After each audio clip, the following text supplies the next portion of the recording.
Wow, look around. I cannot believe it. We're finally fully moved in. Look around, guys. A new wing of the dungeon. What do you guys think? It's fancy. It's clean. It's very clean. Like, where's all the posters and the crap on the table? It needed to be done, especially with the amount of time we're spending in here. We may as well make it nice. So it's nice, but it's kind of like when you move into a new house and everything's kind of bare on the wall and around it, and then you slowly fill it up. So I have a feeling, it won't be long before we're going to see stuff around here. I don't know. Before it's back to normal, yeah. We were in the original dungeon that you guys saw in our picture, like always. It's been 10 years. So now we're in the 11th year, and it was just falling apart. That witch kept flying past the window. It was just a lot of distraction. And then when I went to the bare bones thing, you saw I was in a different wing of that same place. And we couldn't use that because that was just made for one person, and J-Lo was taking up too much space and everything. So You mean her ass was? yeah, I had no complaints, but yeah, it really was. We had no space there because of that. So then we went to yet another wing. Believe it or not, there's 3 wings in this castle or whatever we're in.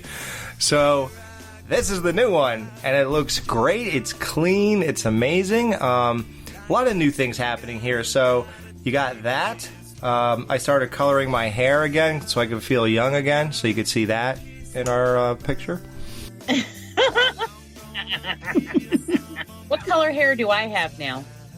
Oh, you and Dave look exactly the same. Oh, as each other? Well, no. Well, Jamie, we actually fixed you up. Now that we went to this new dungeon, if you look, your arm is now intact. Oh. If you could just look at your hand right in front of you. That your left arm, we were able to put it back together, but unfortunately, your hand was not so lucky. We could not recover your hand. Oh. So. Well, that's okay. Oh, my hair's the right color. That's good. Yeah. Wait a minute. Yeah. Is there a hand on the right? I don't think I see any hands. Well, it goes under the table. No, it goes under the table. I'm diddling or something. I don't know. That's okay. Just playing pocket pool. That's okay. I'm rattling them bones. And Dave's just sitting in front of us right now with a lighter like Beavis going, fire, fire, fire. Wow. I got a crazy story. One time, this kid, we were all hanging out together, and there was like there was 4 of us tripping on acid. And it was me and one of my really good friends and 2 friends from work. And it's a real long story, and I'll keep it short. One funny thing, lots of funny things happen. I could talk about the story for 10 minutes because it's freaking wacky. But one thing happened. This one kid who doesn't even usually smoke cigarettes bummed a cigarette from my friend. And because it was windy out, he literally sat there for 2 to 3 hours just trying to light the cigarette over and over and over and over, and it just kept coming up, and then it would die. But he had ultimate patience, and nobody really cared because everybody was tripping and just doing their thing and happy. But I just thought of it now when I looked at that picture. I was like, yeah, fire, fire. That's what he would do. And he just kept lighting it over and over and over. Man, it was crazy. I got to ask him. Maybe it was one of those remember those, do they still make those childproof lighters that are kind of hard to... Maybe that's what it was. Yeah, might have been. Yeah, they do. Yeah, it might have been one of those things, and he didn't get angry about it. Nobody else seemed to care, because sometimes when you're tripping, you're just going with the vibe. Well, there is no more childproof lighters. They're allowed to smoke now. You didn't hear that? Yeah, they do whatever they want. Well, the parents let them, yeah. Yeah, the parents let them. Well, I do notice that since I have no hand, I can slip right out of my shackle. Yeah, I did notice that. That is a problem. See, we got your shackle directly to the table, so you can't go far at all. It used to be to your leg, I think. You shackled me to my leg? I mean, it used to be around your ankle. Now we put it around your wrist, but there's no hand to block it. Yeah, it really doesn't work out well, but we're trying to figure things out still. It's only been 11 years. Hey, my hair looks like it's on fire. If I haven't left by now, I'm not going anywhere. Well, that's a relief. Certainly to some people's chagrin, but they can suck it. I don't care. Suck it. And the other cool thing, and I want to thank people right away, I guess the hosting thing I use and the way it saves dates, like the original air dates, and there's a couple other options. So it's not like a free thing to host our show, and I host 3 shows, Married with Children podcast, Banana Laser, and Skeleton Crew, all under one banner or channel, so to speak, the same way like we were under a Horrorphilia network before. To do all that rang up a pretty hefty bill for the year, and plus just things in general, the normal reasons you do a Patreon. So we started a Patreon, or I basically got rid of the Married with Children one and just switched it to Skeleton Crew.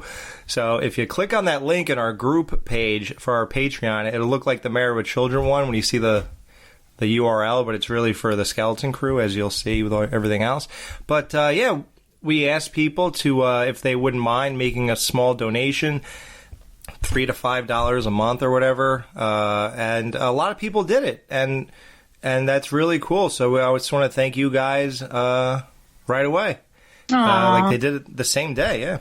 Aw, that's so nice. For sure. Yeah, thanks for your support, guys. It's totally going to cover that bill for the year. Wow. Yeah, the show will remain free and all that stuff, so it's voluntary, so thank you. What a great surprise. I didn't know that. I looked at it at first, and then I didn't think about it again, and then you just give us this news. I'm like, wow. That's awesome. Wow. Well, I would like to thank people. all the people who have sent us such amazing feedback with this new run of shows. People seem to really be enjoying it. And one thing that I see in just about every single message is it's like old school Crew. And I love that. I love it because I loved old school Crew, and looks like we're back. So, hey, dig it. Feels great for sure. It's awesome to hear that old school Crew, and I saw the messages too, and people have said that. I'm like, wow. So yeah, that's like the thing they keep saying. Yeah, it takes me back to like 2013 and 14 and stuff like that, hearing that type of talk, the buzz on it, the excitement. But we're having fun, honestly. That's what it is. It's not scheduled the way it was. We do what we can when we can, and it isn't, I don't know, it's just chill. And when we're on here talking, the talking is just chill. It's the greatest way to go, man. Yeah, I think that's the thing. Like, we always got that rejuvenation thing going every 2 years whenever there was a new lineup. But this time, it's just that we just wanted to be together and do this. And we didn't have like a mission, really. Like, it wasn't like, well, I really just always wanted to review these movies or something. Like, it was more like, no, I just want to get on with you guys and talk horror. It's just different. It's a different vibe. And now it's not, when we do things with extra people, it's more scheduling. But as far as us three, now it's just like, would you guys be able to do anything tomorrow or the next day? And it's yes or no, and okay. So it's like, it's just definitely different than it used to be. Before, it always seemed like we were on a mission of some kind, and that could become daunting, I guess. That is gone, and it just makes us feel free and easygoing, and there's no schedule to release these. I used to edit them right away and produce them right away and get them out there. Now I sat on the other one for like 2 weeks or whatever. Yeah, it's just a totally different thing. I don't feel the same. They don't feel the same, and all in the best way. Not that it was not great before. It's just I think at this point of our life, this is where we need to be. I don't think any of us would be down with how it was in 14, 13, or 15, whatever, like at this age, right, guys? Like, I don't think you'd be down with that now. If I had the time, I'd love to. I do all kinds of stuff. But who has the time? Right, you can't. You just can't, right? I'm the same person. I just, it is what it is. You only have time for so much. And that was a different time anyway. Well, that's what I mean. Yeah. Like, we were different ages, different relationship statuses, different living situations. It's different, but I'm just glad to see that our little family is still out there, and the Saw is still family. I mean, the crew is still family. Fuck it. Fuck off.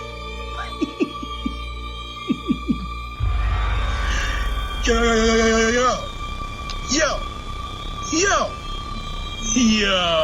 it's your boy Jonathan Orr, a.k.a. Johnny Gore, and you are listening to the Skeleton Crew, a.k.a. Quarantine. Why? Because they are so sick. So how was Ghost, Jamie? Oh, it was fucking amazing. I had a great time. Lucifer! When they played Lucifer, do you think you were listening to Banana Laser? What's it called? They didn't play that song, did they? It's called Con Clavi Con Dio or something. Yeah, that was the first song. They opened with it? Wow. That's Banana Laser tribute. I didn't know that. Wow.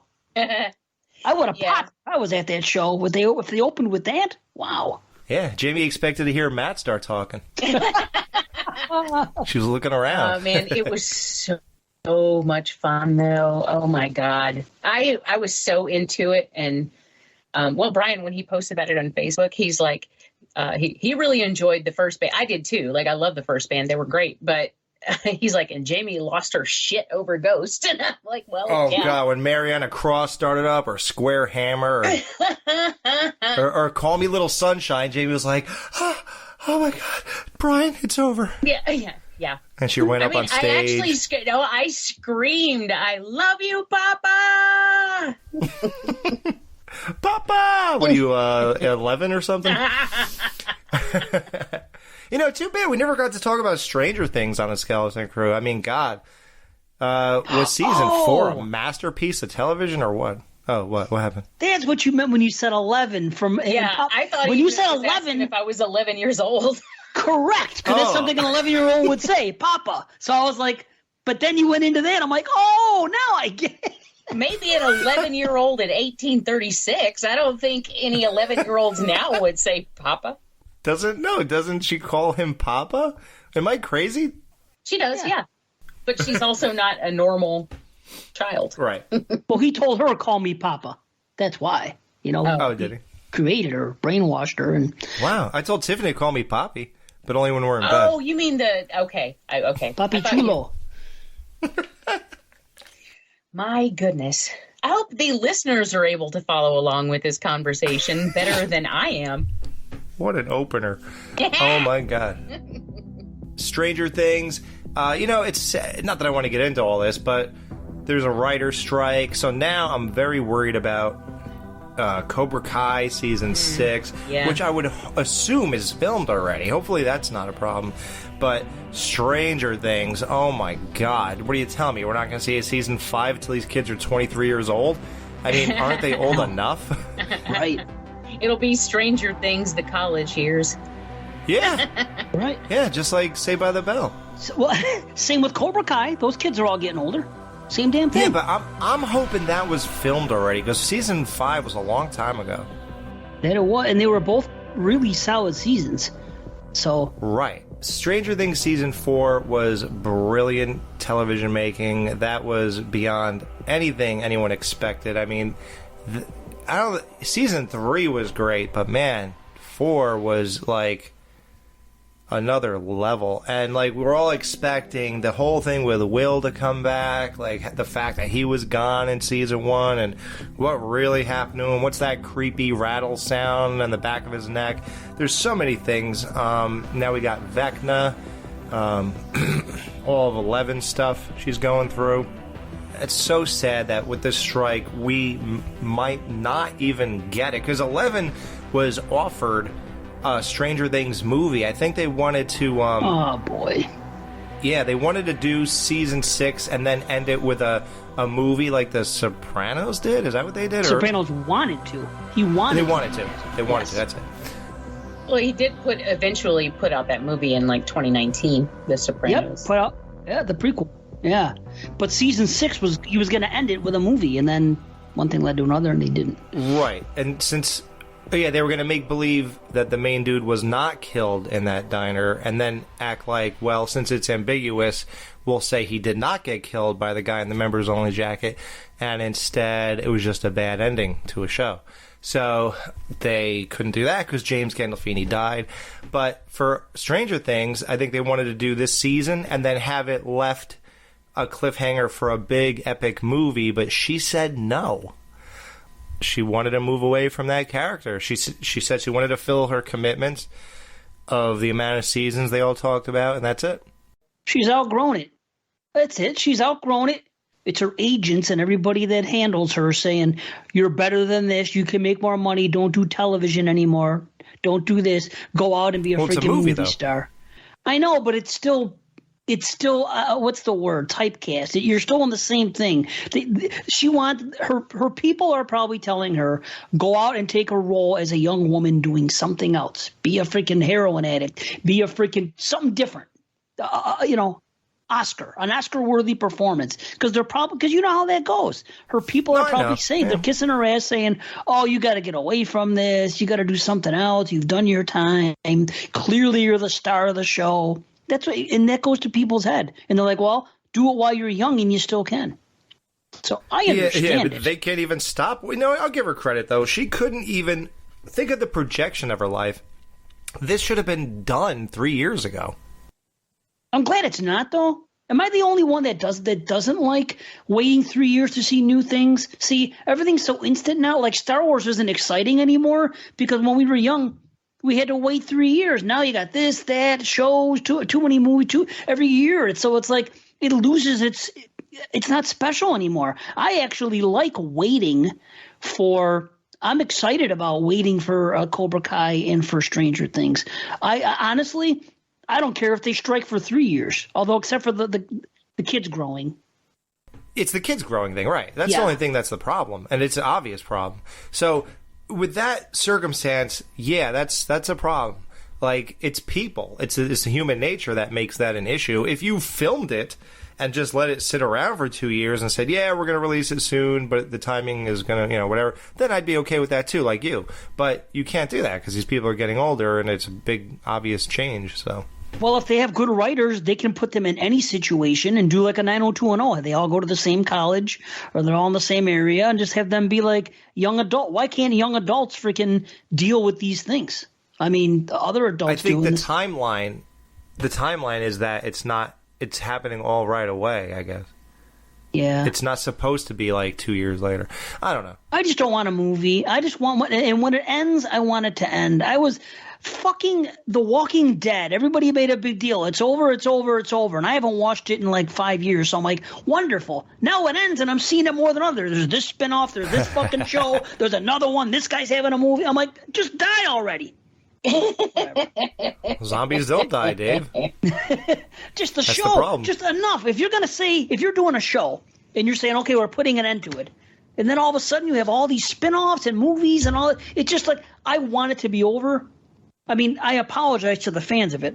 Maybe I shouldn't say that. It's just because I personally burned out of it years ago. So it's just like, enough already. I mean, it's like the Marvel movies. I know they're not going away. Oh, please just They're never going to go. But see, there you go, Alex. Thank you. I remember saying this like 8 years ago. I go, there's going to come a time, 10 years from now, where everyone's going to feel like I am because I'm seeing all these movies coming out. And I'm noticing that there has been a little shift in the world. And a lot of people are finally getting a little burnt out on this stuff. Oh, yeah. You're going to think I'm crazy. I was burned out by Iron Man 3. Well, I was burned out from Jump. It's not my stuff, Dan convinced me to buy that bad Wolverine Blu-ray I asked Tiffany to get it for me for Christmas, and then he goes, no, sorry about that, but the next one's going to be great. Remember that? And he was right. The next one was like that standalone movie, the Wolverine, where he started actually killing people. Remember that? I forget what it was called.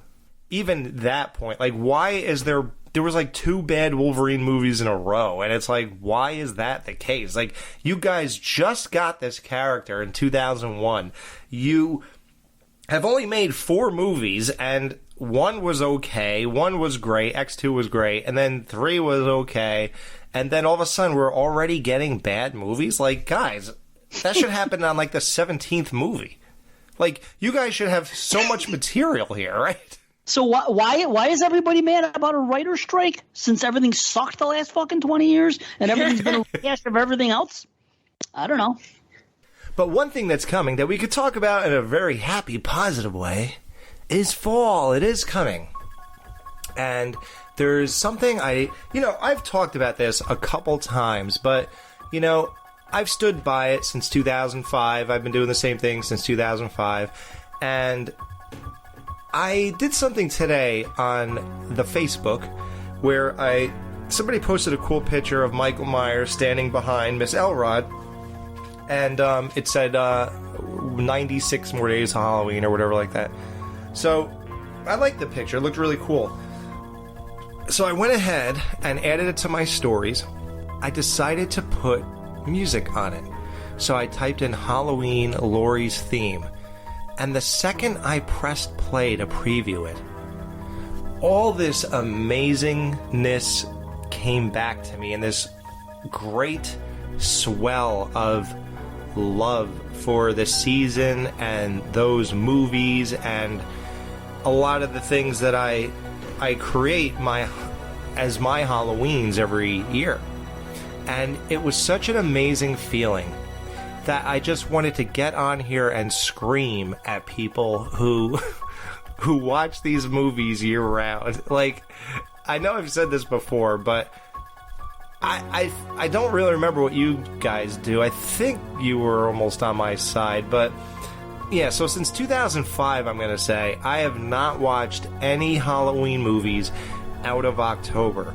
And I think if I did, it was like I was forced to for whatever reason. I remember it was something for a show or whatever, and I had to watch one in August or September, I don't know. But I guess I did. But that was just for that. But I would never do it otherwise. But there's a billion reasons, like one of them being, why on earth are you watching these movies that much? Like, people will probably think, how could you even want to hear shows about these movies anymore? Like, the internet's not new. These have all been talked to death. We have some gems like the Banana Laser Halloween Retro and things like that. And people do the same thing with our Friday stuff. How could you keep talking about these? So, if you're surprised we're talking about it, what do you think about people who are still actively watching these 12 or so, 15 Halloween movies throughout the entire year? And do you guys not think that completely strips it of anything special whatsoever, like I do? I haven't either watched a Halloween outside of October in, God, probably over 20 years. Ah, thank you. I don't know. It's not like I can't or wouldn't. I just don't. Like, there's so many things to watch all the time that I feel like it's pretty safe to leave Halloween at Halloween time. I also feel that way, and the only time I've ever watched a Halloween movie when it wasn't October would be for a podcast. You know, for whatever reason, I was evaluating something. When we did the Year of the Slasher the first time in Unexploding Heads, I had to, I even tested it out. I watched Halloween in an off season, and I said, I have never watched John Carpenter's Halloween when it wasn't October. I want to see, actually, when it wasn't Halloween night. I'll get more specific. I want to sit and watch this movie and see if I get the same feel from it when I'm done. And do I rank this movie so high that where it's always been in my top 3 because of the feel of Halloween night when I watch it, or the whole experience, or is it just because the movie's that damn good? And so that's one thing I was excited to find out. And I watched the movie in the off season, and I said, no. I said, I still love the movie the same. It didn't make a difference. Of course, I preferred Halloween night. It's amazing, but I still loved it like every bit as much. So I thought that was really cool. I was happy about that. But I will say this.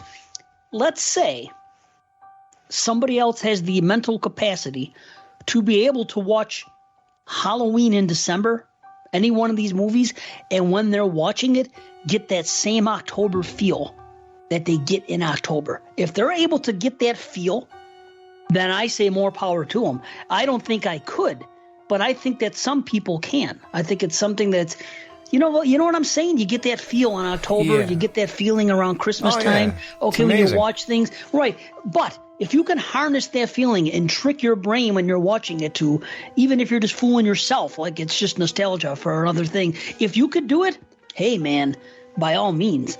That I get what you're saying, and it is definitely more special in October, 100%. But if other people can do it and do it the right way, awesome. But I don't know.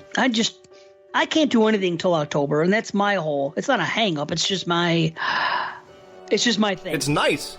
It's nice to see. It's special. See, that's what I'm saying. I wait till October because it's not special when it's 3 months. I'm sorry. 90 days of spooky season, which I hate that phrase. So that's why I say Thank that. you, Dave. Spooky Yeah, season. you're welcome. You know I hate it. Oh, it's the worst. It's all over the place. The reason I don't like it is because it's gotten so popular, but it's very much something that you would say to like first graders, like for a kindergarten party. It just sounds very. I don't like it. So spooky season's here in July, and I'm like, Yeah, no, it's well, not. I'm not a hypocrite, and this is what I'm gonna, because I MF Christmas stuff before December, or actually I'll be fair, the day after Thanksgiving. Okay, I don't want to see anything Christmas until November 26th, the day after Thanksgiving. Then do what you want to do. So why should I be a hypocrite? And because the holiday I love, Halloween, why should I be talking about Halloween in freaking August? I'm not going to do it. I'm not mad if someone else is doing it. Do I have a hang up? Yeah, it's a little bit. It's not my cup of tea, but I'm not going to be a hypocrite. I try to stay the course. So October is Halloween. October isn't even a month. It's Halloween. The whole month is Halloween to me. You know what I mean? I turned it into a month-long ordeal for years. Yeah. Yeah. Well, I'll say two things to that. When I did watch Halloween outside of October for whatever show or whatever it was, I will say I also had just as much of a great time, and it felt great. However, I'm going to go with what you said earlier in the show about wanting to wait a couple years for Stranger Things or Cobra Kai or whatever. To me, it's the same principle here. I like not watching it for 11 months and getting that amazing feeling again when it's time. Listen, I do the same thing with Point Break. I don't watch it unless it's summer. I do the same thing with Sleepaway Camp. I'm not watching that and looking outside the window and looking at snow on the ground. I'm not doing that. And I'm not even doing it when it's nice out, but it's February or whatever, or March. Like, I still won't do it. Like, the earliest I'll watch Sleepaway Camp is spring, and that's if it's like 85 degrees and I'm dying for summer, or it's already in my mind, then maybe I'll put it on. But either way, like October, something about that, I love that special feeling. I don't want to look at Christmas decorations in July or watch Home Alone in July. Like, I would never do something like that. I don't know. I'm just a traditionalist, I guess, when it comes to that. Like, I really love traveling through the year and land. It's like Candyland. I like landing at all those places and my travels. Like, that's what I like to do. Lollipop Forest. Nice. Yeah. That's the journey of life to me. Like, that's what we're supposed to do. Like, that's why you don't rush things. You don't rush kids into certain things. I don't know. I think, like, I like the natural journey of life, and I don't like tampering with it, because I think I put my hand in enough of what I'm supposed to be doing compared to what I do. So I just like to be a little more traditional with things like this. Well, I used to watch it. I would watch it probably 3 or 4 times in October, just over and over. Part 1? Yeah. Okay. Sometimes there was a period where I would watch it any time of year. I just watched it all the time. Yeah, I used to when I first started watching. I went through, I don't know, some kind of thing with it. I was obsessed for about a minute. Oh, yeah. Nice. I did too. I watched it all year. But then you get to a point where you see it 10 times or whatever, and you're like, all right, let's start making this nice, special. Yeah. Yeah, no, exactly. And then when I did start and now we only watch it on Halloween. And that's just because the rest of the month we do other things. We watch other, we always have our... Yeah, we always talk about it, yeah. Right, yeah. What do you call it? Theme. And so we reserve a Halloween night for the same movies every year. And it's Halloween, Halloween 2. We added Halloween 3, Trick or Treat. Yeah. Step it! And we added Halloween 2018. Ooh. Yeah, I don't care. I love that movie, man. Most people, it's their favorite from that new franchise. Isn't that amazing? Yeah, it is amazing. We never heard your take on the Banana Laser show we did for Halloween Ends. that was like a real polarizing review. Like most people in messages and stuff, they would say, I love you guys, but you're crazy as hell. That movie sucked. Blah, blah, blah. Oh, wow. No, I haven't. Shit, I didn't even hear it. I gotta find it. I thought you were waiting with bated breath for that show. No. I mean, well, no, not that I wasn't. No. Not that I wasn't. I'm kidding. I don't know, I forgot. I'm sorry. But especially if you said you liked it because... Oh, boy. Because I love that movie. So we a lot of us did. Wow, the three of us here. Matt loved it. Jason Lloyd loved it. Isn't that weird? Yeah. Yeah, and I only watched it twice, but I loved it both times. I actually like all the trilogy, though. I love Kills. Now, if you I hated Kills, but I came around with it. If we can take out that whole evil dies tonight, God. crazy dude in the hospital subplot, that annoys me. Other than that, though, I love it. Yeah, it's good. It's really good. Yeah, man. Hey, with that one, that's a definite, like, consciously turn your brain off and enjoy movie, because a brain on, no, doesn't work. But brain off, oh, God, it's great. I just don't know how anybody can look at Halloween 4, 5, and 6 objectively and say that they're better than the new trilogy. I don't get that. It drives me nuts. Well, the only competition's 4, but even that is a little bland. But it does have Jamie Lloyd, and it does have a lot of Loomis. And yeah. Yeah, I don't know. And it has Sheriff Meeker. Yeah, 4 is your real competition. So let's just take 4 and put it against those 3. So I think it's better than 2018, which you probably don't agree. It's not better than Kills. No, it's not better than Kills, and it's not better than End. So I think it's only better than 2018. That's just my take. I got to tell you, my current go-to for Halloween season out of those 3, it's 6 Producers Cut. I really think that 6 Producers Cut, it really feels like a Halloween movie to me. Like there's atmosphere in that movie that always brings me in. I don't get that atmosphere from Halloween 4 and 5. I just don't. Wow. But when I watch 6, something about it, like, you know, that feeling that you get. Too many pumpkins. Like, too many pumpkins in those friggin' movies, right? No, but what's that feel? What's that? Okay, do you guys get that excited feel on Halloween day, like in the afternoon, like yes, 3 o'clock, 2 o'clock? Okay. Yeah. There is something going on in Halloween 6 that gives me that type of feel. Like it feels like them getting ready for Halloween day. Even in the morning when he knocks the Myers thing off, enough of this Michael Myers bullshit. All that stuff, something about the way that movie's constructed, plus the producer's cut, which has the stalking sequences in the daytime and the other ones, which I prefer.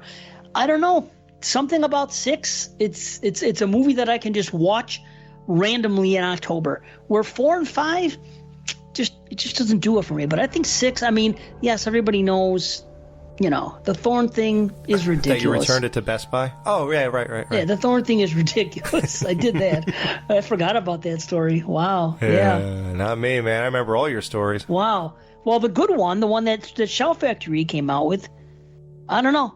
I advise everyone to watch that movie again. Just ignore the stupid Thorn stuff. But there's a lot of good atmosphere and just, I don't know. I just prefer to 4 and 5, and it just has that feel. I can't explain it, but it's become a go-to in early October for me. Are there any iconic moments? Oh. Uh-oh. Well, if there are, we'll talk about it on the next segment, kids.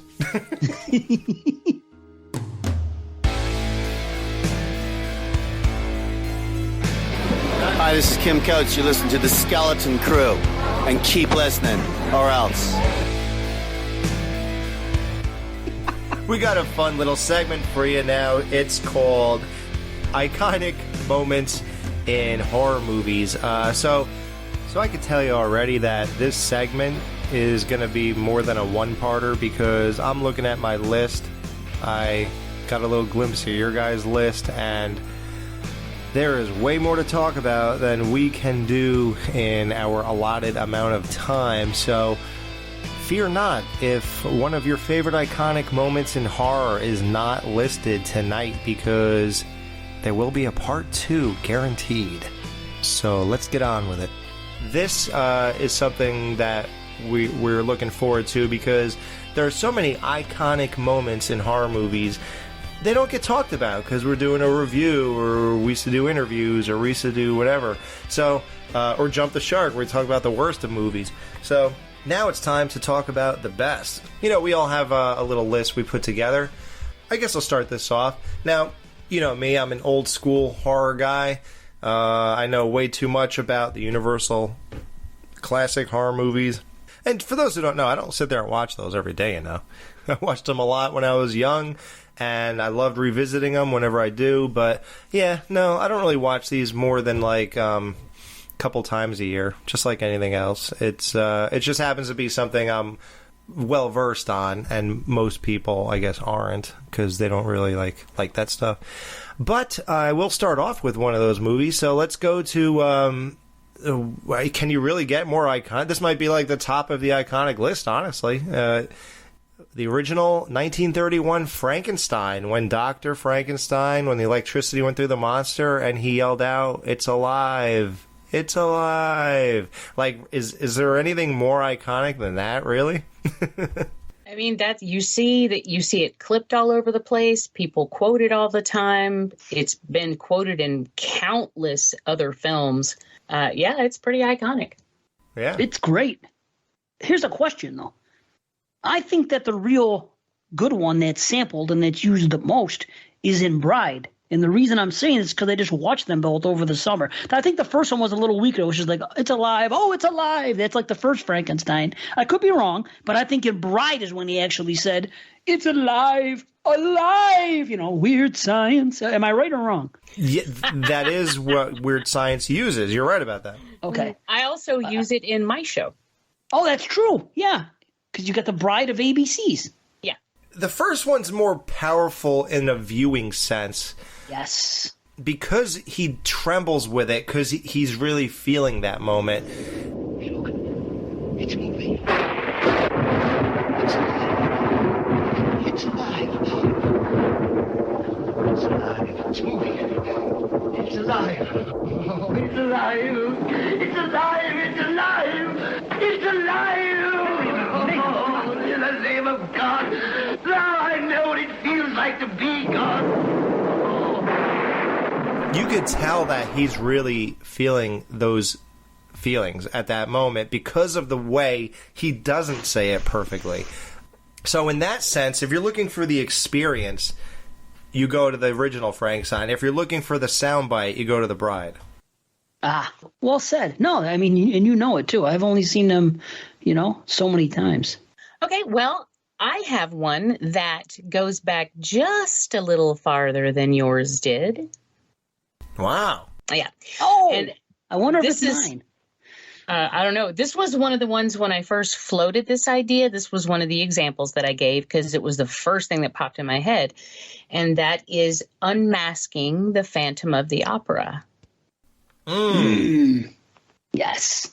So when Christine comes up behind him and, we see him, he's playing, and then she pulls the mask off him and he turns around and you get that really iconic reaction. Of course, it's a silent film, so, there's that, which means that I don't know how many people have taken the time to watch it these days, but even if you've never seen it, I guarantee you've seen the scene. Right, because, yeah. And I think they wrote in a big air bubble, "Gasp," when that happened. Probably. But no, that's amazing. It's funny.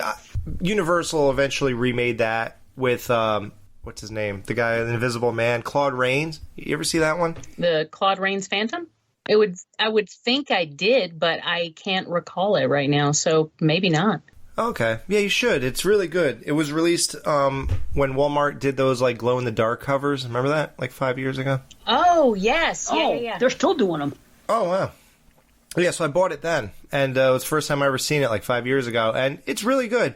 But yeah, nothing compares to Lon Chaney's makeup and stuff like that. But I will take an Audible movie over over that, really, honestly. Even though I do appreciate that stuff, I don't see myself watching it a lot. So, but yeah, no, that's an insanely iconic moment that definitely ranks up there with the top ever. So. My moment is I've seen the movie once, but it's old, so I'm going to stick along with this. It's another silent film, so I've seen two shots, and I'm not sure if I'm going to get them confused, but I know that they're iconic, and I've seen them all over the place, and it's something that's always stuck with me. But there's two scenes in the original Nosferatu the Vampire, and there's two shots, right? There's the one when they show his shadow walking, and then the stairs. Yes, up the stairs, and then there's another one on the boat, right? When he comes out and he walks by, no, when he gets up out of the coffin, I thought. That's it. That's right. Yeah, it opens up. There's like a door that opens. I was thinking of the one where he's leaning over her in the when he comes into the bedroom at night and he leans over her. Like that's always used to. It's just so many from that film are in fact iconic. So wow, that's a good call. That movie as a whole is a good call. Right on. Thanks. No, I went through my lists. I looked at all the movies that I had on the top 200 list when we did it for Exploding Heads. I'm like, that's easy. There's got to be a bunch of iconic moments here. So I went down the list, and whatever title I saw, I thought of the first thing that came to mind. Then I looked at all my movies on the app I have that have with every movie I owns in it, and it's the same thing. I saw the title. I'm like, okay. And just think of the movie. Yeah.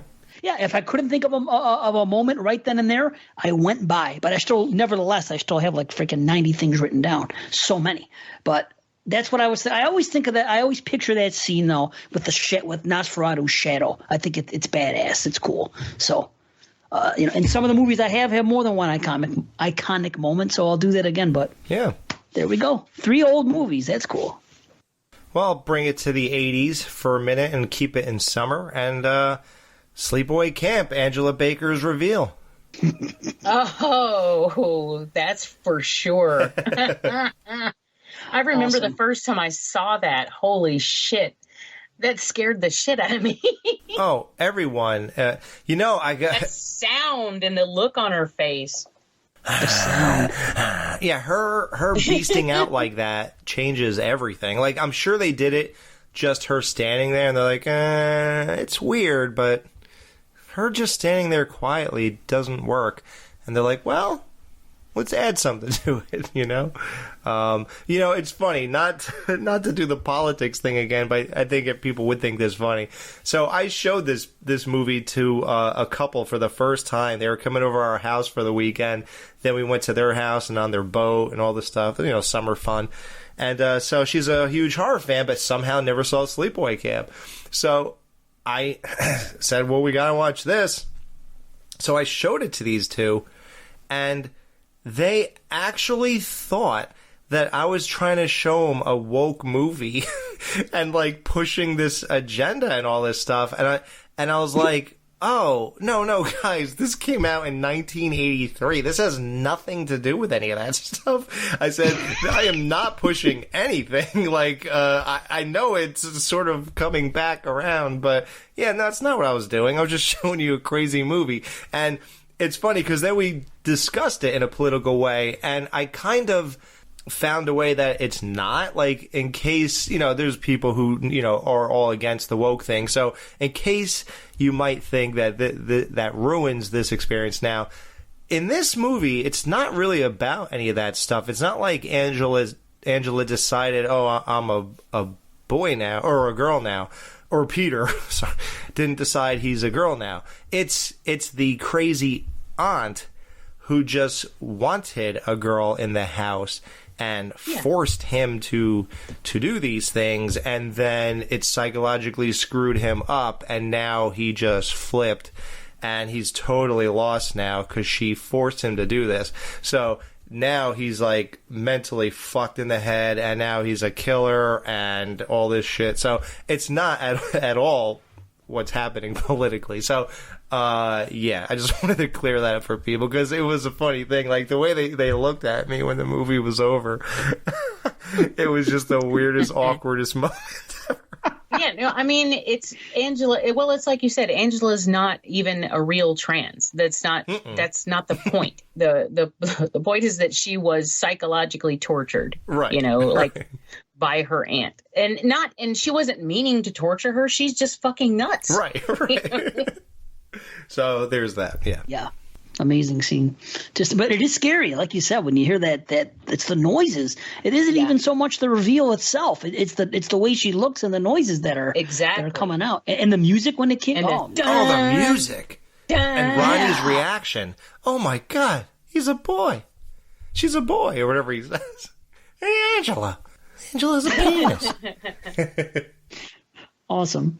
Now, for the record, Angela was not a baldy as that one cook thought she might be. There was hair down there, as what's her name said, Judy.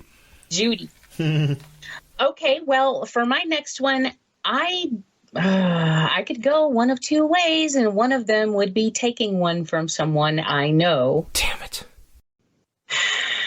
How'd you know? I know where you're taking it from me. Go ahead. No, I'm not going to take it. I won't take it. No, go ahead. I won't. No, I want you to. No, now you have to. Now I don't want to do it no more. I think it's the Norma Bates reveal at the end of Psycho. Yeah. Yeah, and I thought about the shower scene, but to me, I think the most startling thing, if I had been in that theater in 1960 and seen when Lana reached out and touched the shoulder, and she's like, Mrs. Bates, and then it turns around, and then you get that amazing. First of all, the dummy looks incredible and creepy as fuck, and then you get her reaction where she slams her hand up and hits the lamp, which that flare. Incredible, and that scream that she puts out is so great. Like it's just, and then Norman comes in through the door, and then here comes Sam right behind him, and then he's in the dress, and then you get that reveal where the dress is being peeled off and the wig is coming off, and he's all, I'm Norma Bates. Yeah. Which, by the way, credit to Dave and the Exploding Heads. I had no idea that he was even saying anything during that. What? I just thought he was yelling. I didn't know until you guys talked about it.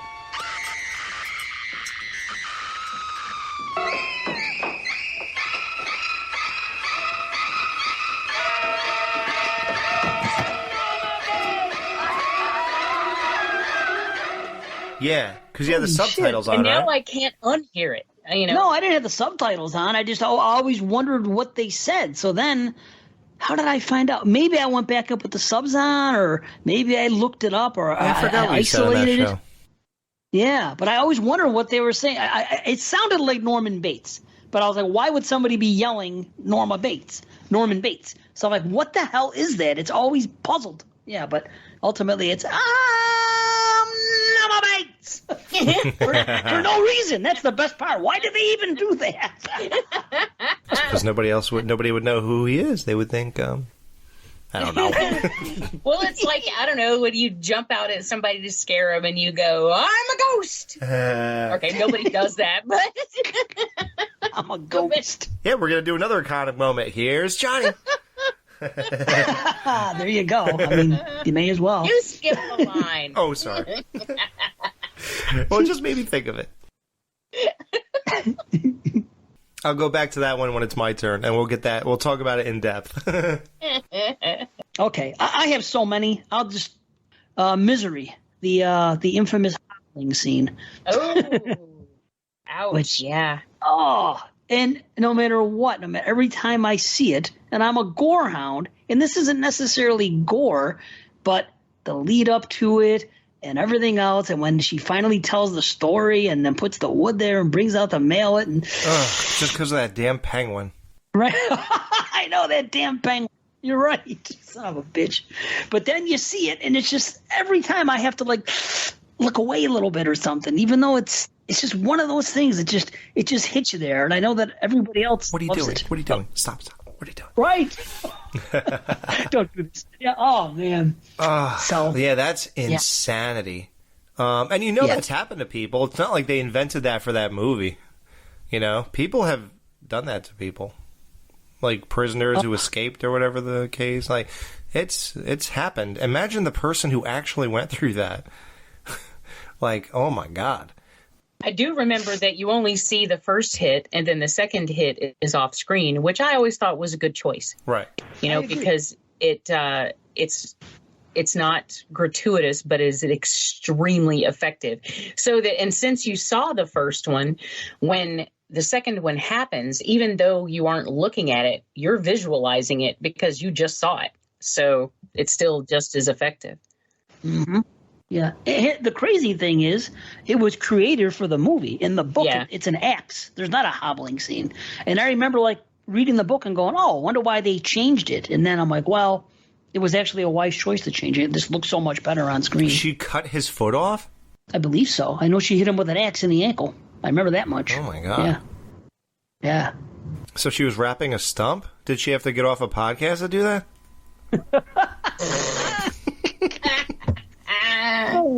Oh, my God. Yeah. Well, I hinted at it before. Hey, The Shining. I mean, it has... Hell, just a shot of the hotel, or even the shot above before drones were a thing. I guess the helicopter shot of going to the Shining whole place, and then you got the twins. You know, come play with us. Oh my God! You have the woman in the shower. I mean, there's so many. I mean, that's the weird thing about The Shining. It's like, you could go on, but the one I hinted at before was him chopping through the door and here's Johnny. I guess when you have that many iconic scenes, it's impossible for your movie to suck, right? I mean... Yeah. Well, I was going to say that, you know, if you go by, I guess, what is quoted or featured the most, then it would probably be that scene. But then, because, like, you know, people don't walk around doing the other things, except that's a lie, because I do. I actually do. Oh, I do. Sure. I actually do the Which one? I'll come walking into the living room like the old lady after she turns into an old lady and she's coming after him. Like, I'll come walking in like that. Yes, I do the laugh too. Wow. Amazing. That must be so hot before sex. Brian's like, all right, baby, I know what you're trying to get at. Let's go. I say lines from it all the time. Being my family all knows what they are, so I do it. But here's the thing: when I wrote down The Shining, I wrote down two scenes. The two scenes that came to mind were "Hello, Danny," because that's always scared me, and it hits so hard when it happens with the twins in the hallway. And then I wrote down the blood in the elevator. You see what I mean? It doesn't end. Right. Yeah, I remember before that movie came out in the theater, seeing the trailer. Yep. And just that ocean of blood coming out of those elevator doors. I was so excited. I could not wait to see that movie. I was just a little I thought it kid. was lava. How about that? Well, it makes sense. It's a lot. That's a lot of blood. That, and I remember vividly seeing the trailer for Gorky Park about 150 times. But that's random as hell. Anyway, yeah, go ahead. Yeah, what's weird about the elevator scene is when the caretaker goes, that's odd. The blood usually gets off at the second floor. Oh, yeah. Simpsons, Treehouse of Horror. Nice. Gotta get ramped up for that again. Yeah, so that's my... And like you said, you even pointing out the elevator, and I hardly talked about the bar scene when he's at the bar with the dude. God. Like, there's just so many iconic scenes that we're almost talking about the movie itself. I mean, it's unbelievable. And the red rum scene, there's just so much. Right. It just doesn't end. They're definitely... Right. No, there's other movies like that. Him walking up the stairs, I'm going to bash him right the fuck in. Yes. Oh, so, like, this is what I think is fun. When I was making my list, and like I said, I pretty much just pulled it like whatever I thought of off the top of my head. But what I was thinking about was scenes in movies that if you show them to somebody for the first time, you can't wait for them to get to. Right. Because it's going to blow them away in one way or another. Awesome. Shit. Wow. Okay. So I have two from one movie. But I think one's iconic for general audiences, just as something that you see in passing, and then one is for people that watch the movie a lot. And this is kind of like The Shining, where I could probably name like 4 or 5. Poltergeist. Of course, you have They're Here. I mean, that's an iconic line. I mean, it's great. It's the poster. Everything else, it's people know what that is. And then I have to go with the clown scene, which I think is the highlight of the film for me. Always has been. It just scares the hell out of me when that clown comes out and drags the boy under, and that whole scene. And I mean, the setup to it, looking under the bed, and you think he's going to be safe for a second, and then he comes back, and then whoosh, the freaking arm goes around him, and the laughing of that clown is freaking terrifying. But yeah, Poltergeist. I fucking love Poltergeist. And me too. Some of my favorite scenes are the scenes, pretty much the whole movie. Right. And I don't care what anybody says, Steven Spielberg makes a beautiful film. Right on.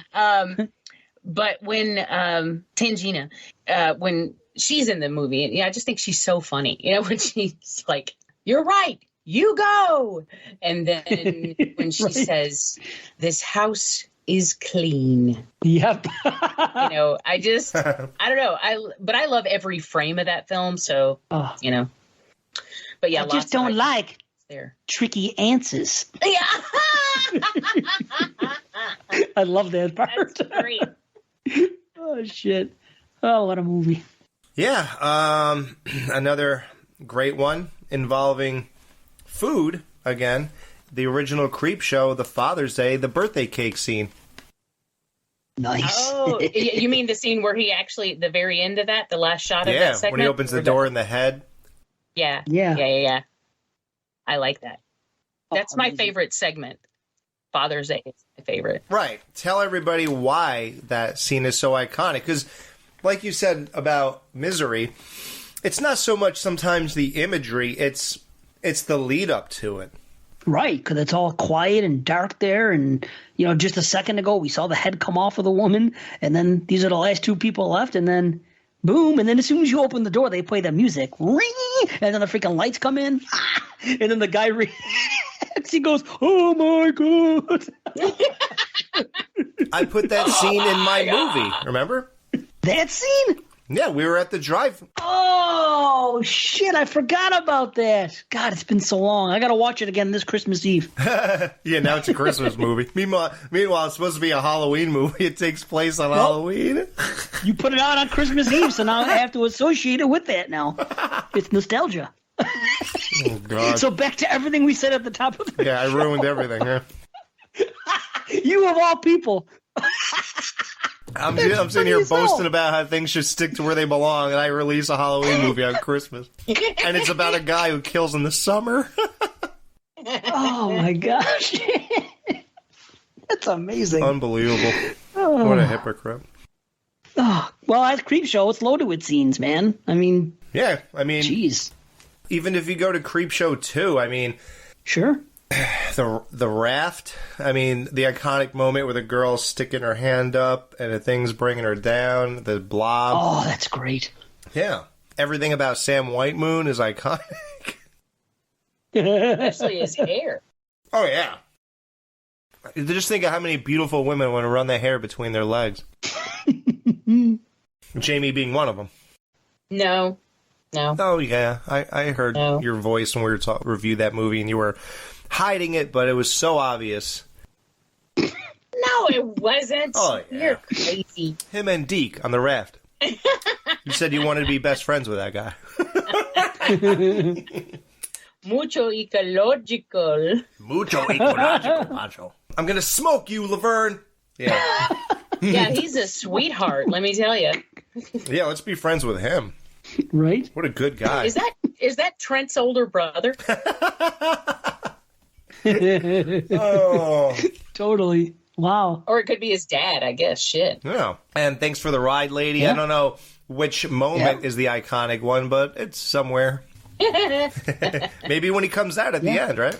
That sounded like somebody else for a second there. That sound effect. That was crazy. Thought we had a guest on the show. like Creature from the Black Lagoon? No, like a podcast host. The noise he made sounds like a noise that someone else would have made when they were on the podcast. Oh, Definitely. I get it.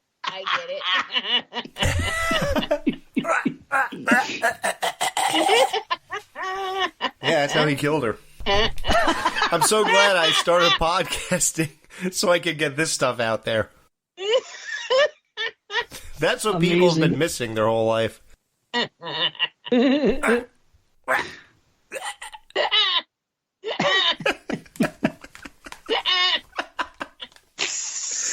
Oh my God. My stomach hurts. I am getting pounded so hard over here. Remember when he killed her and she went... Wow, how often did you practice that? Okay, I know there are people out there who are saying, but Jamie, how can we have gotten this far in this show without you mentioning the transformation scene from American Werewolf in London? Uh-oh. Uh-oh, what? Go ahead. I'm waiting for you to finish. There's an uh-oh for a reason. Oh, okay. There's an uh-oh for a reason. I'm waiting to see what you're going to say next. Oh, okay. Even though it is not my number one werewolf film, it's pretty well known, I think. Well, to people who give a shit. Oh, I give a shit. I know what your favorite is. Oh, good. See, The Howling is my favorite. Yeah, I got you the autograph. Mm-hmm. That's right. Also, that video with Dee Wallace. Oh, yeah. Wow, you still have that? Yeah. Wow. That transformation scene in American Werewolf in London, I cannot deny, is some of the most incredible special effects just ever. And I don't see it ever being topped. It was so fucking good that they created an Oscar category just for that movie. And that is why we admire Rick Baker very, very, very, very, very, very, very, very much. In a world where you could do, like, anything visually could be brought to life now, no one's ever captured that. Like, even people thought it was really innovative. Like, it's always the thing, like, how do we transform a werewolf? Like, nobody goes that route or the Lon Chaney route anymore. That is dead in the water. It's all about now basically ripping off your human flesh to reveal the werewolf and then somehow going back or something like even like what, Trick or Treat, right? Didn't they do something like that? Yeah, and Skinwalkers, I think, did that. And yeah. That Netflix show. Oh, Teen Wolf. No, I don't remember the name of it. Lily Taylor's in it. Hemlock Grove or something. Yes, right. That's it. Hemlock Grove. Yeah. Yes. Eli Roth produced it, I think. Oh, yeah, my point being that they, with all this technology, they still never seem to capture our imaginations and minds such as that scene. It was just so fascinating and so well done and so ahead of its time that, yeah, just unbelievable. Good choice. Well, two things for me. I uh-oh'd because I thought you were going to go with the Howling transformation scene because I know you said before that it's your favorite transformation scene. Yeah, it is as good as the other one. So I was about to say I agree, but I said it, so I agree with my opinion. Yes. So I thought you were going to swerve everybody and say, "Well, you're still not going to hear it. I'm going to talk about the Howling because it needs the rub." I don't know. So that's what I was waiting. You mean like that time I banked on that Friday 1 was her favorite one, and then it went back to 3? Oh yeah. Yeah, and I look like a jackass. Yeah, that was great. You can't ever trust me. Awesome. And I got to throw in there the use of CCR, the Bad Moon Rising. It just puts it over the edge, that scene. It's amazing without it, but having that in there is like the cherry on top, you know? Oh, for sure. That whole soundtrack is just, oh my God, it's so incredible. Yeah. That movie it's a masterpiece. Yeah, it's awesome. Okay, here's a quick one. I know Alex isn't crazy about the movie, but I do think that this is a iconic scene, and it's quite simple. It's Get Out. Amityville Horror. Get out! Fucking scary, dude. It is scared scary. the shit out of me. No, Yes. we actually, when we were doing our remake Halloween, a couple of years ago, we watched the Amityville remake, even though I don't like it. Oh, but it's great. I was like, all right, we'll watch it. But that same scene in the remake is nothing on the original. No, please. For one, the remake is like CGI flies, and then it just doesn't, it's not scary. But in the first one, like that, every time I hear that when I'm watching that film, and admittedly it's a lot because I love the movie, but every time I watch that scene, I get chills. I think it's scary as fuck. See, I'm not the only one. No, it is great. I just think the movie's boring. The most exciting thing that happens is that he loses money under a couch. And I don't like being harassed in the men's room. I love that movie. There's unintentional comedy in it. There's I don't know. I like part 2 more, but I do still love the original. And that scene, the build up to it, again, it's all about the build up. The priest goes in there and he's doing his thing. He's confusing. The music's playing, the strings, and then all of a sudden there's silence. They cut out all sound just for like freaking 3 seconds, and the door swings open. And it's just dead silence. And then you hear the whisper get out, and then the loud one, and it's like over-modulated. It's like it's louder than anything else in the movie, including the music. And it's just like, get out! Get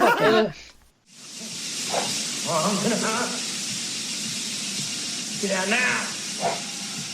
It gets me. Just like that one scene that I have to give this part props in Insidious. That one part always spooked me out when somebody's talking on the baby's machine on the monitor upstairs, and you hear somebody yelling, "Do it now!" or something. I'm like, oh No, that shit. was Loomis. Right now. No, it was Arnold. Do it! Kill me now! Holy shit. Do it! Come on! Kill me! Dave, do you know people have told me throughout the year when I was like reloading the Banana Laser stuff that our greatest moment of Banana Laser was our Amityville 2 commentary? Really? I would have never guessed God. that. I've never watched it. I haven't watched any of the commentaries back. I'd love to now. Wow. Yeah, I have to now. I want to see that. I want to see what was so good about it. Right. It's my movie. I'm sure I'm the one that brought it to the table. I love that freaking movie, but Yeah, because you love Rocky. wow. And I love incest too, and Yeah, you love it. spectacle effects. Yeah. Oh, yeah. It's great stuff. Oh shit. So a lot of movies have iconic scenes, but very few actors or actresses can replicate iconic moments in 2 completely different horror films, such as the insanely iconic the movie The Cell. J-Lo's ass shot when she opened that refrigerator door. Oh, the fridge scene? Oh. 100%. Unbelievable. Yes, I agree. My Blu-ray player broke. As many times as I repeated that. Then she goes on Anaconda. Actually, Anaconda was first. And when she gets up and she has that skimpy nightgown on, And it's stuck in her butt. I envy that nightgown. Hey, I can't argue. It was unbelievable. I mean, the iconic. I think these go above Frankenstein when he said it's alive. Apparently he was talking about your dick.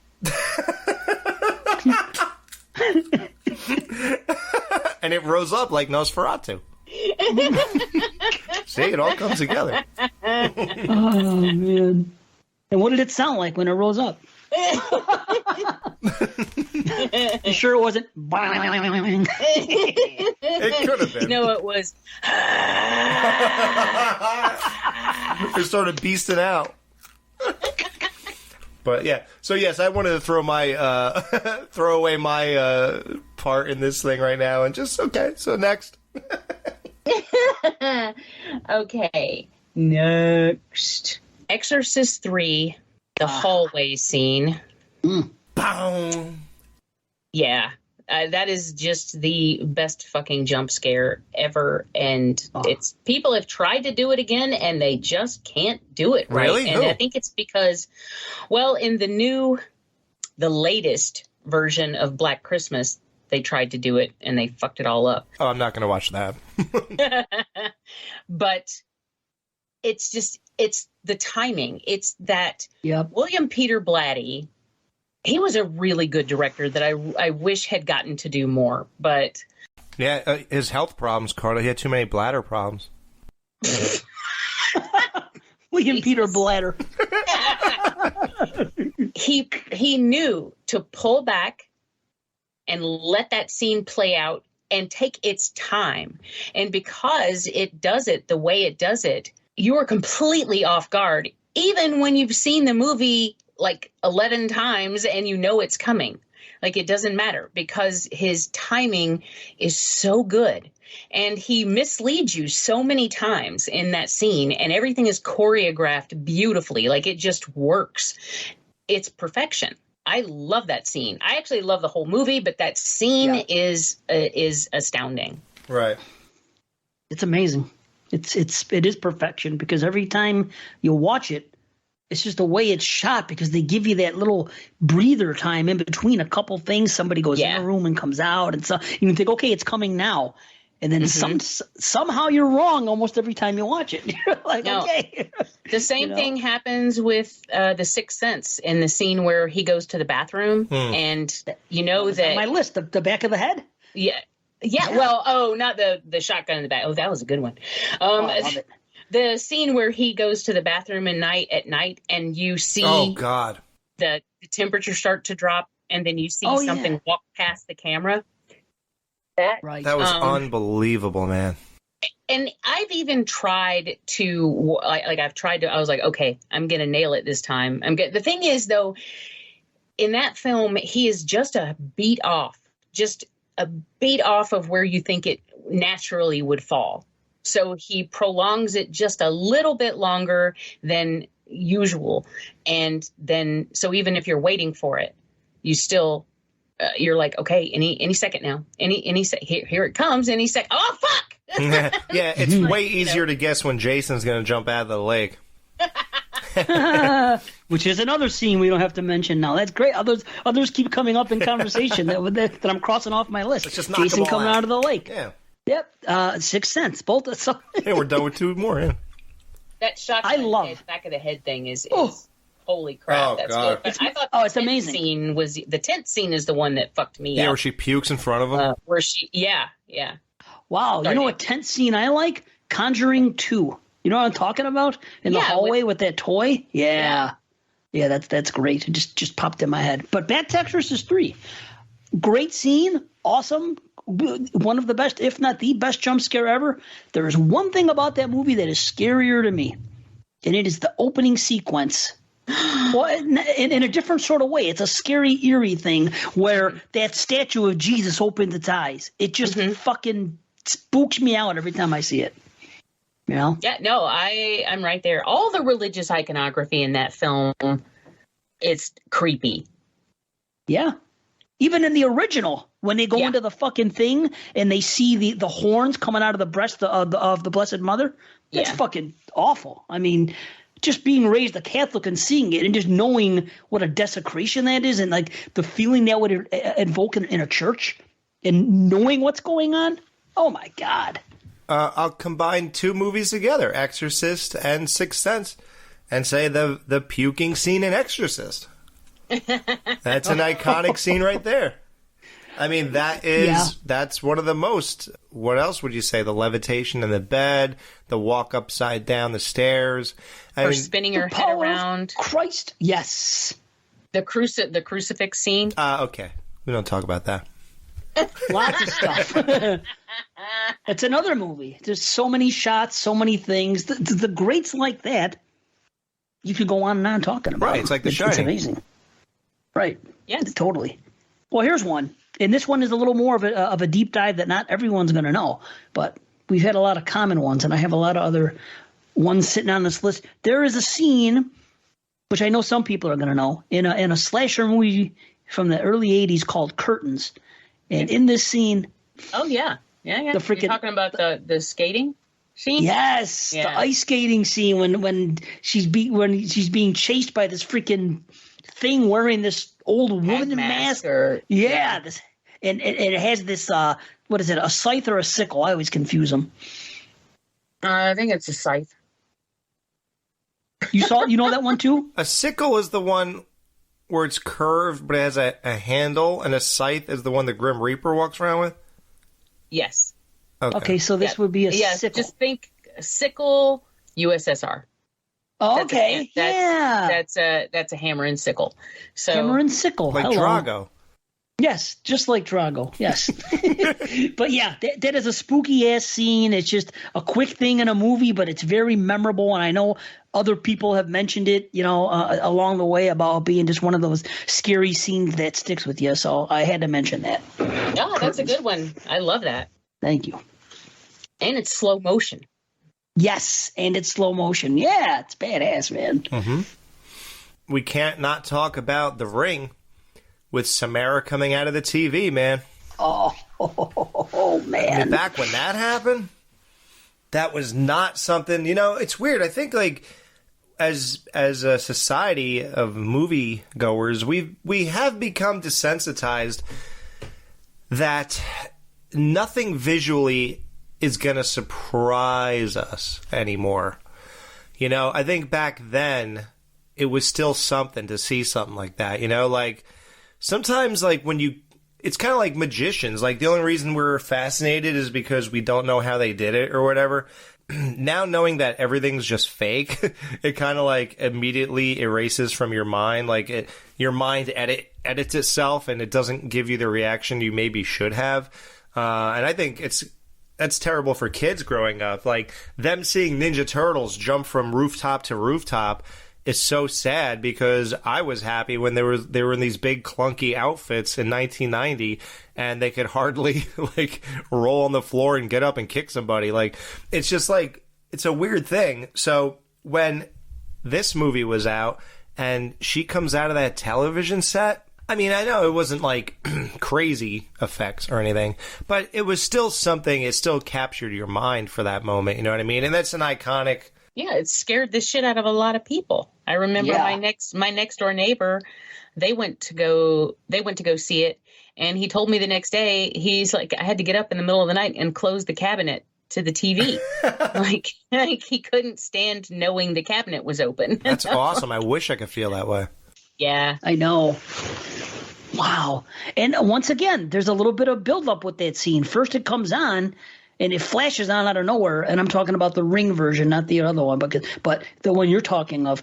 It comes on, and you just see the well there, right? And then slowly, next thing you know, you see the hand come out, and then it's done so well, and it's a slow movement to the front of the TV before she comes out, and you're just like, holy shit, that's a great one. I love that. It's scary as hell. There's another shot in that movie that always sticks with me as well. It's when the girl's talking about or the parent is talking about finding their dead kid, and they flash back for a second, and she shows when she discovers her, and she opens up her closet, and her mouth's wide open, and then her head drops. Yes, yeah, I love that. It's scary, man. Yeah. Mm-hmm. Well, you know what I think is actually scary, and it's just a line, but it's when at the very end when the little kid goes, you weren't supposed to help her. And I'm like, oh, fuck. Right. Yeah. Yeah, that shook me the first time. I was like, what? Because it was different than Ringu. It was different than the original Ring. Yeah. They which is why I love it as a remake, that it did other stuff and it with a different mythology in some ways, but still kept the basis of the story and everything else, which was great. But there was a little bit of a switcheroo. The kid wasn't as heavily involved in the Japanese one as in this one. But yeah, great stuff. Okay, well, my next one I think you guys will probably agree with. And this is the scene where we first see Leatherface when he opens the door and slams Kirk with the hammer. Actually, I guess the door's already open. And when he closes the door afterward, just that resounding whoosh, you know. Oh, yeah. Well, there you go. Another one. It could be that, or pulling the girl back into the house. Yeah, or the dinner table scene. Or that, Right. or him swinging the thing around at the end. Yeah, it's all these great movies have so many. You never really think about that stuff, you know, but now that we're doing this show, it kind of opens our eyes to, like, that's why these are top of the food chain. Mm-hmm. Even though Johnny Gore doesn't think so. So, I don't know if you guys know this. There's a Leatherface video game out there now. It's basically replacing the Friday the 13th one, which was amazing. That's finally going offline. You can't play with your friends no more. So now you just got to be Jason killing the AI counselors, or you got to be a counselor performing tasks, and then if you mess up, Jason will get you or something. I kind of forgot. But so now you can't do the fun stuff anymore, which is play online and kill people in real life and things like that. So what luckily is coming out, or just came out, is the Texas Chainsaw Massacre, and it's kind of, I haven't, and me and the guys have all agreed to not even do anything. We're going to do it together, get online and figure it out together. So it's going to be great. But Jonathan Gore actually said, I'm on the fence about buying it because I just watched the original movie again last week and I still don't like it or something. Does not compute, but okay. Yeah. How can you not like? Remember, he was like, "What, retarded Leatherface, mongoloid Leatherface?" Like, I'm sorry, what? Who cares if he's retarded? What does that have to do with anything? Does that make it 100 times scarier that he could do anything and it's all out of control and stuff? Like, I don't understand. Plus, he's got all that extra strength. Indeed. Yeah, he could join the Olympics. Okay, I don't know if that should. Isn't that there like a Special Olympics for retard strength? Retard. But yeah, I don't know. Like, the first time I saw Texas Chainsaw was over 20 years ago, and I was affected by that movie. Like, I was like, when it ended, I was like, oh, I think I told this story. I turned the tape off, and I just sat there in the same position I was watching the movie, and I just sat there for like 20 minutes staring at a blank TV screen. Like, I literally, at first watch, had to process it. You know, like... Yeah. Mm-hmm. Mm-hmm. That doesn't happen. I never did that before with anything. So, like, that must have meant something. I feel like I really took that journey with that movie, and I really experienced it, like, at the fullest movie-going experience. And I didn't know what to do. I just sat there. I just stared at the TV alone for like 20 minutes. That's awesome. Yeah, then I got up and probably went to the bathroom. I don't know. But, yeah. No, the amazing movie. Insane, iconic imagery and moments. Oh, yeah. Again, with the lead up to it and them coming in. And then first he comes out, there's those noises, and then he comes out, and the way he comes down with the hammer and the noise that it makes is so spot on. And then it's perfectly done. Then he goes down and does his freaking spasms and all that. Yeah. Then he pulls him in. And really the thing that always gets me, right, when he closes that door and the sound it makes, and then just that silent echo at the end. Oh my God. I want to say that in Terror in the Isles, that there was either a segment that did that and that ended that segment, or that ended the movie. I don't remember, I think it ends the movie. Which is I think that's brilliant. the last thing and they do talk about too they feature the scene where he's like chasing her around the house, and he does that little like woo woo woo woo as he's going around the corner. That's featured in Terror in the Isles, and then I think that at the end they close the whole thing with that. I should remember because I've seen it so Me much, too. but yeah, it's just been I used to watch it a lot in the 80s. I just haven't watched it recently, but man. But yeah, that's a great one. Texas Chainsaw. And, we've been saying it. The greats have all those scenes, and that's one of them. And it's so amazing that is the introduction of Leatherface, too. I know. That pig squealing sound. Yeah. Yes. So cool.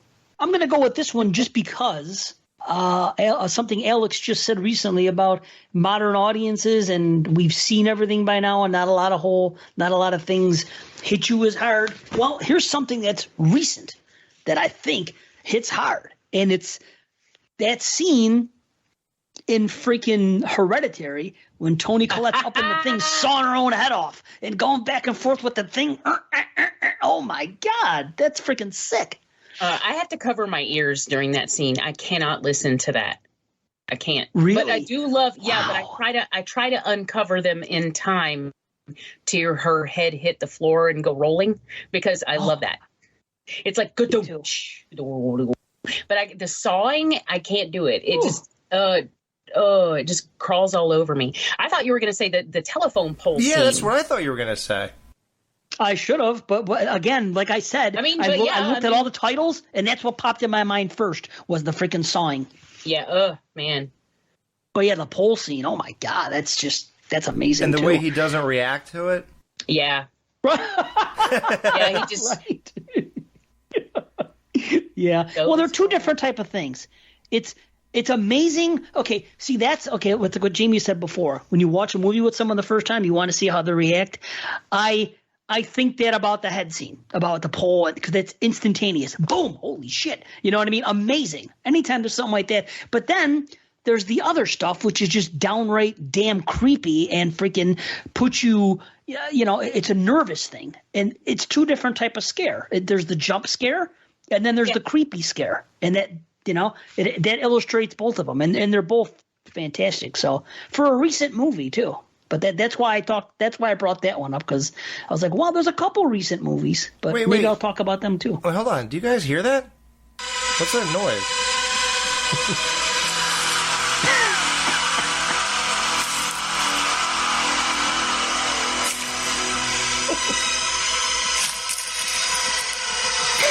Jamie, what is that? I don't know. I have my ears covered. It's just a stalk of celery. It's okay. Oh, okay. Someone's eating celery. I was wondering, why are they playing that ominous music? You didn't even get to the head part. Okay, hold on.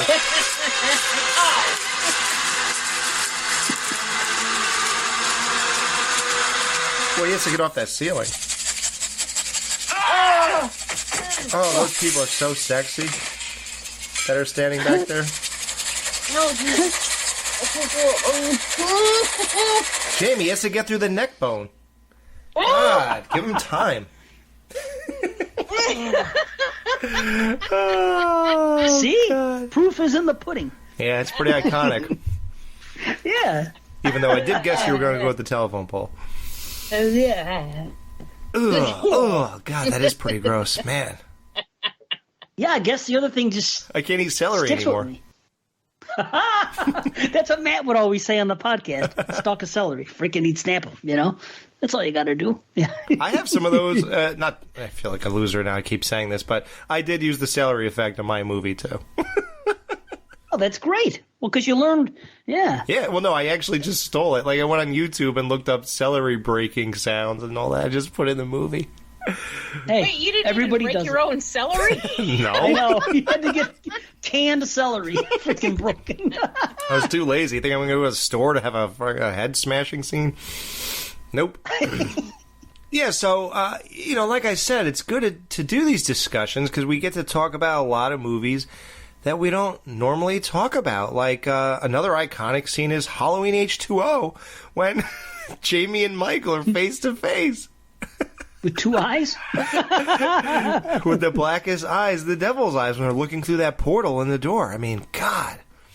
Well, let's get into these Halloween movies. We don't ever talk about this.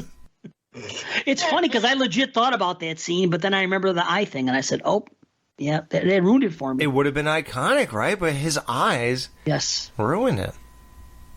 Wow. It's still a great showdown. Haircut either. Yeah, the haircut on the top of Michael's mask is out of this world. It's all punky.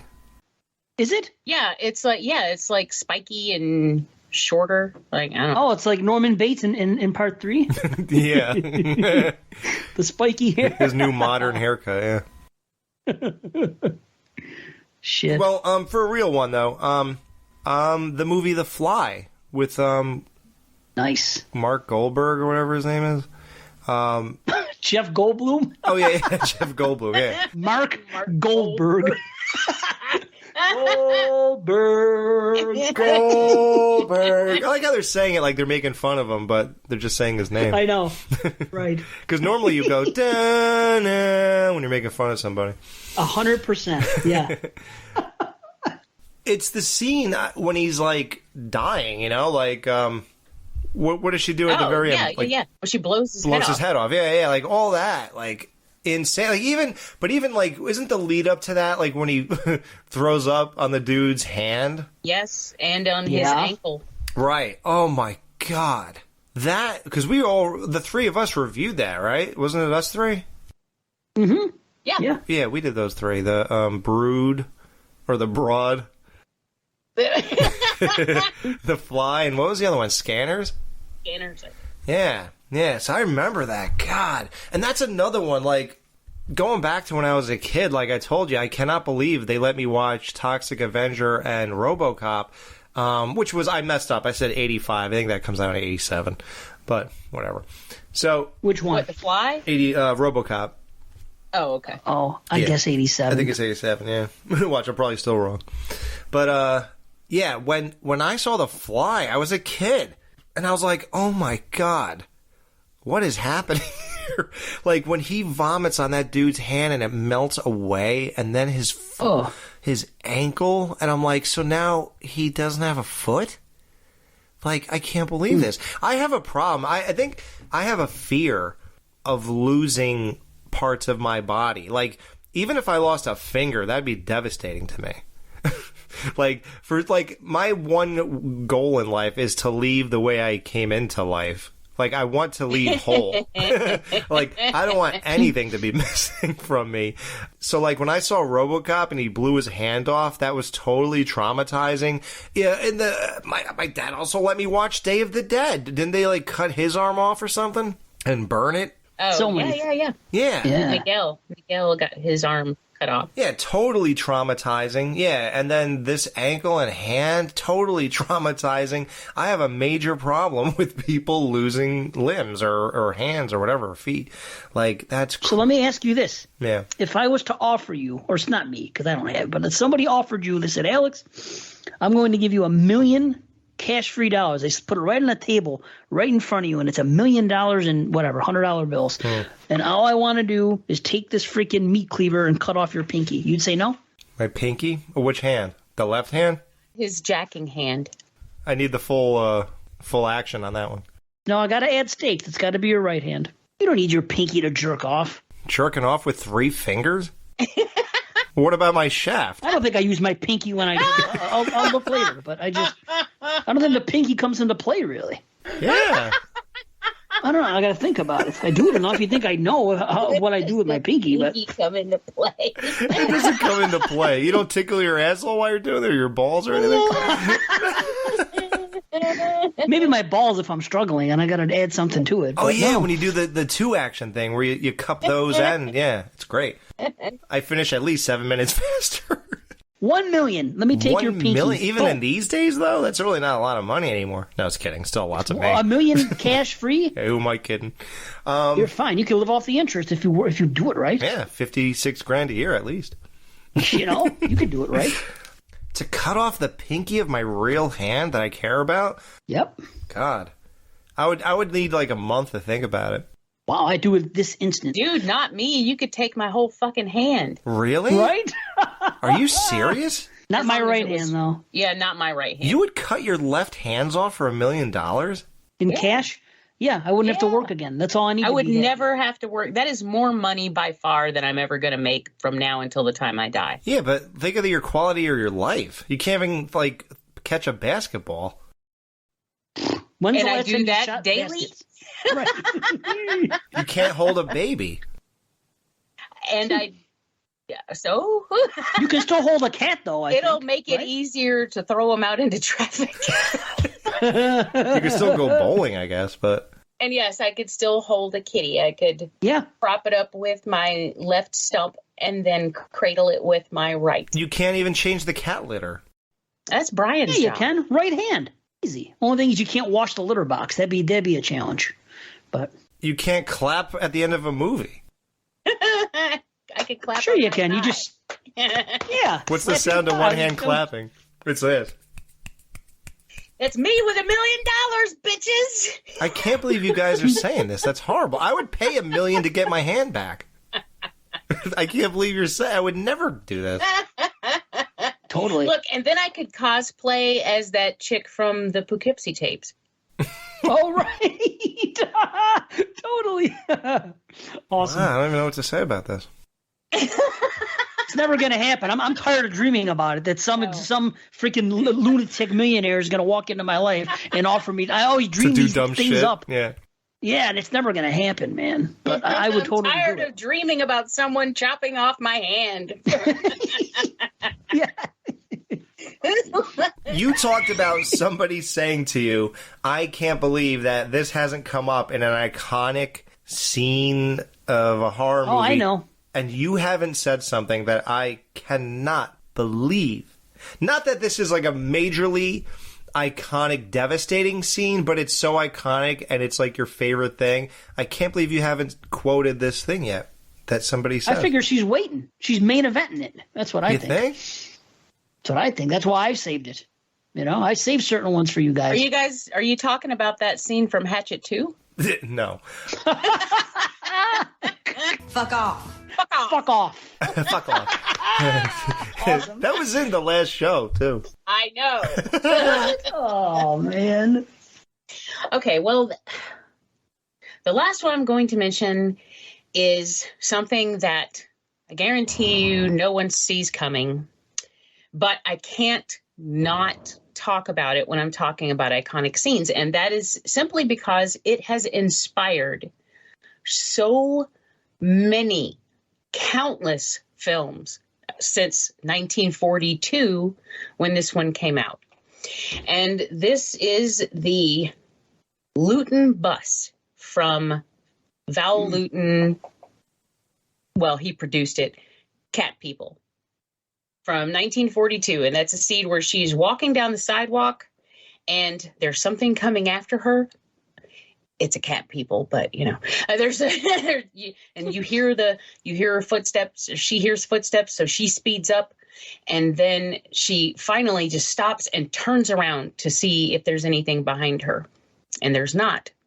But here comes a bus screeching into scene right at that moment, and that is one of the earliest true jump scares, and that technique has become known as the Luton Bus solely because of that. Wow. I had to mention that one because it is the definition of icon when it comes to being influential. People referencing it all the time. I mean, if you would just watch the first Final Destination. Yeah, well, the teacher's name in Final Destination is Val Luton. And they were, when they were writing that film, they were watching a lot of Val Luton movies, and that's why. And then, of course, all the other characters, or most of the other characters, have horror-related names in some way or another. But that film and that bit was the biggest influence, and they even do it in that movie. So, you know, at the end where she gets, except in the original, she doesn't get hit by the bus. It just scares you. But at the end of Final Destination, you know, here comes the bus. Yep. So, or not the Awesome. end, whenever that is. Right, but still, yeah, I know what you're saying. That scene. When the blonde girl dies. Yes. Yeah, what did she say? Drop dead? And then it happened. Yeah. Awesome. But the ending of Final Destination, too, it's the stuff coming down, the lights or whatever the hell there, that big the roll of lights. sign in Paris. Yeah. Something like that. But wow, I've heard people mention that Luton Bus thing before, not knowing the whole story behind it. So that's brilliant. Oh, cool. Yeah, and it's weird that the teacher in Jason Takes Manhattan was named Miss Van Dusen, and the car she was in screeched into baby Jason and then hit a wall.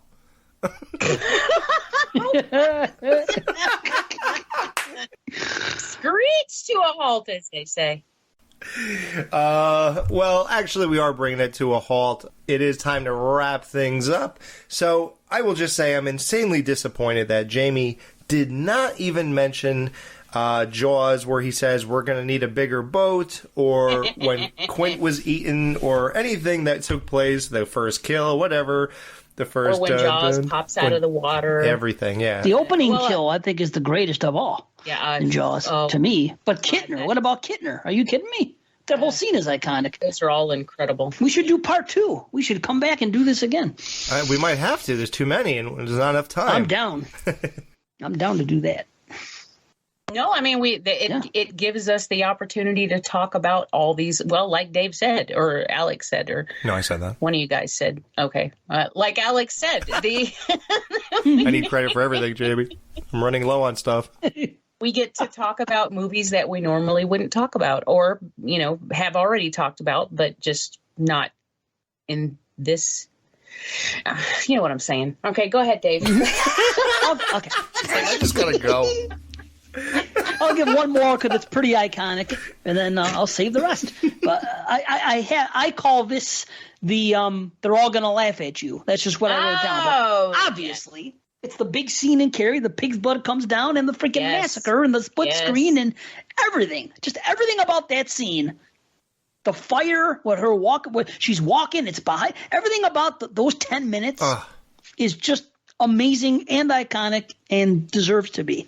Yeah, and then you've got that jump scare at the end, which also went on to become iconic and influential. So, yeah, that's true. That's excellent. Chloe Moretz is amazing. Oh, boy. Well, there you have it. Great ending, Dave. It's funny because that was the first one on my list when I made this list. But I guess I had to get the Halloween H2O one in there. No, but yeah, fun topic, great stuff. I forgot which one of you thought of doing this show, but great idea. Like you said, we could talk about a lot of stuff. But listen, we do love reviews. Don't think that's never going to happen again. We actually have a really special one coming out for this strange movie called Camp Out Nightmare 6. That is, I heard the 25th anniversary just happened with that movie. I think it came out in September, and it's a great movie, great writer and director, and we definitely want to get into it. So we're gonna do that really soon. It'll be a cool thing to lead into Halloween, I think. Definitely a fun time. It's almost worth a review and a video commentary, actually. So we'll see what we could do with that. But, yeah. So we have reviews coming. And a cool one. Matt Wiesel will be back for a very cool special that we're looking forward to doing. We just can't seem to line things up at the moment, but it's going to happen. Even Madame Ruby said so. Awesome. Yep. I don't get it. You will. Banana later. I mean, Buckethead, whatever.